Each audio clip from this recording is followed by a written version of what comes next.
So thank you very much. I'm feeling privileged to stand here and congratulate VDCon and all the members of BDF, those who have made this program a grand success, and it is encouraging for all of us that we are continuing this program every year.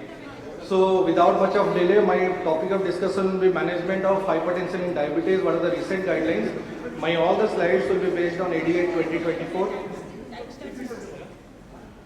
So as per the ACC and HA, it defines as the elevated blood pressure as systolic blood pressure 120 to 129 millimeter of mercury, diastolic blood pressure less than 80, and hypertension is defined as systolic blood pressure more than or equal to 130 millimeter of mercury and diastolic blood pressure of more than 80 millimeter of mercury.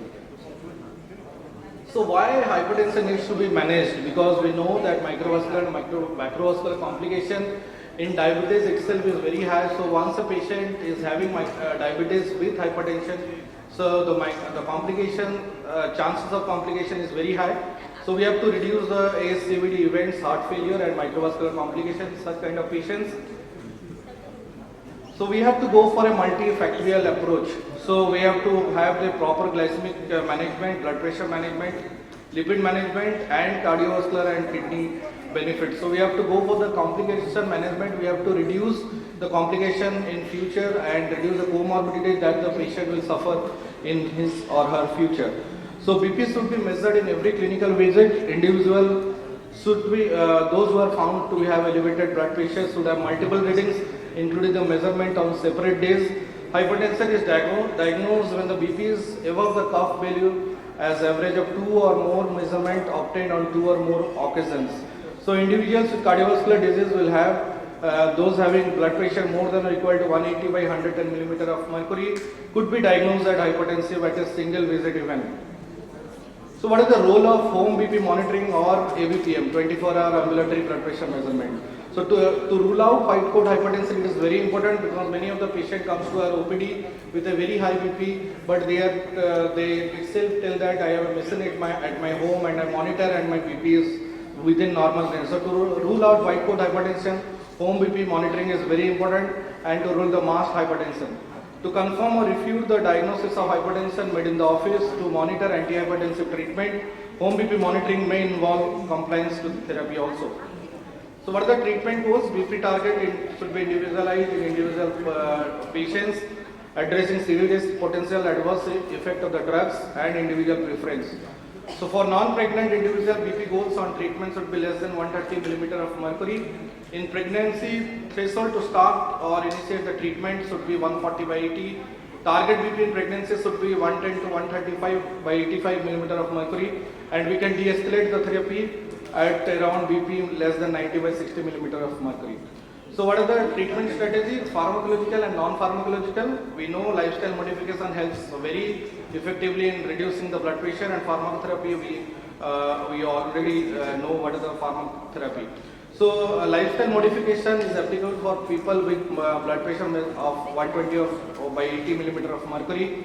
Exercise to reduce the weight, reduce obesity. We have discussed a lot in our sessions.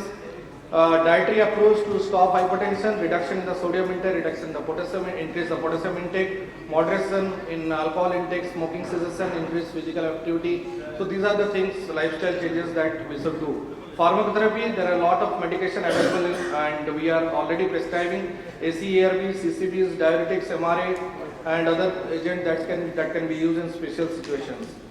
So this is the basic nutshell that we should follow. If we are finding a blood pressure of 130 or by 80 millimeter of mercury and less than 50 by 90, then we can start with one single agent. Lifestyle management is must. But if we are finding a blood pressure patient with more than or equal to 150, we should start with 2 agents. And if there is albuminuria, then we can start with ACE/ARB first. Then we can choose other drugs like CCB and diuretics. And if you are having albuminuria with a blood pressure of more than or equal to 150 millimeter of mercury, we should start with a ACE/ARB plus or minus plus CCB and or diuretics. But apart from that, we can use any of the two medication like ACE/ARB, CCBs and diuretics. If the BP is under control and there is least adverse side effect, then we can continue the therapy. But if we are finding any adverse effect, then we can add another molecule like the MRAs and other treatment. So patient treated with ACE-ARB or diuretics should be monitored with serum creatinine and serum potassium. We already know that there has been a risk of hyperkalemia in such kind of patients. So after 7 to 14 days of initiation of therapy, we should go for a EGFR or serum potassium. So in resistant hypertensive patients, those who are on who are not achieving their goals after treatment with 3 separate class of antihypertensive, including a diuretic. So this is the definition. A diuretic should be a must with a full dose. Till then, still also we are not getting a good result. So MRI can be considered in such kind of patients. So in pregnant ladies, threshold already I have discussed. I am not going to this slide. This is a repeated slide actually.